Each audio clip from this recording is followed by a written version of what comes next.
weer baax na te mu doon wut lu baax te jeg lu baax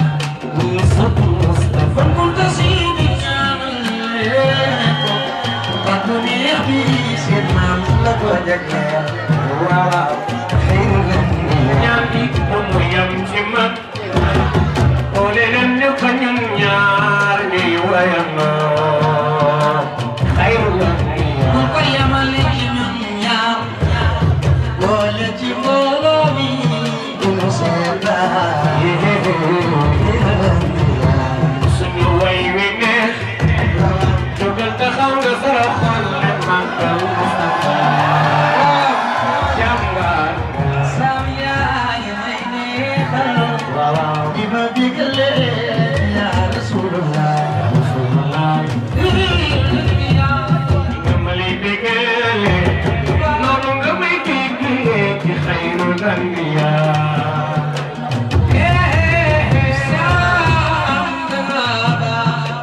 Tanga gore tanga berdua boo fekkee ñaar ñu baax ñi waxante lu baax su fekkee tanga baax faaw nga wax lu baax sant na yow mi ma dégg jaar dem gën na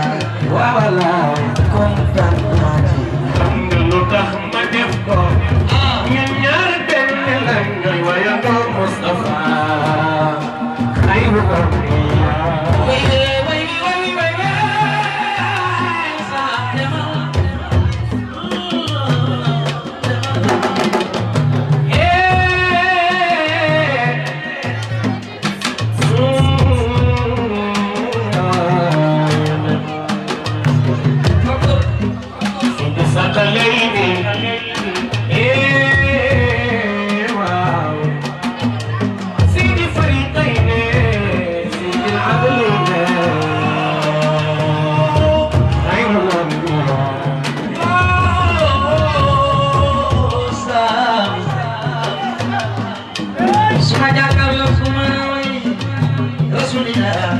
sama xol day féex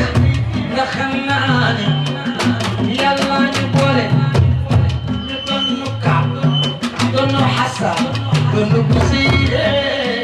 doon nu Bamba doon nu Maodo doon nu Kunta doon nu Seex Saadu Labi ci way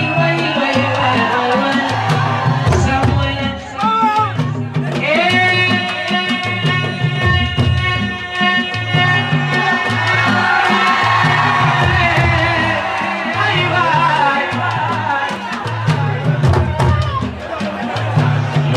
Saya may dem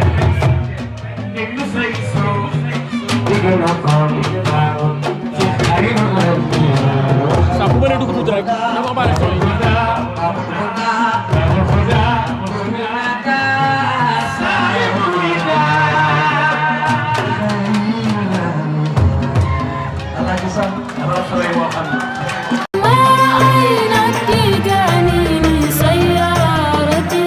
publicité ngeen bëgg annonce avant première ngeen am cant bëgg mu siiw màggal jàppale ni Ndiaye Pro barab bii di barabu communication da ngeen si ànd ak Khadim Ndiaye bu ngeen amee lu ngeen di liggéeylu bu ngeen amee avisé communiqué bëgg ko jàllale bu ngeen amee publicité bu ngeen amee ngénte cant ngeen bëgg montage bu rafet boole kook filmé bu mucc ayib lépp lu ngeen def comme prestation jëm si wàllu audiovisuel contacte leen Khadim Ndiaye borom Ndiaye Pro mi ngi si route de Belel jàkkaarloog boulangerie Gaynde Fatma woote leen gaaw si 77 325 68 20 77 325 68 20 bu bëggee liggéey bu xarañ liggéey bu tegu fi temps am tali bi gaaw efficace contactel Khadim Ndiaye da ngay am la nga bëgg si liggéey bu set wecc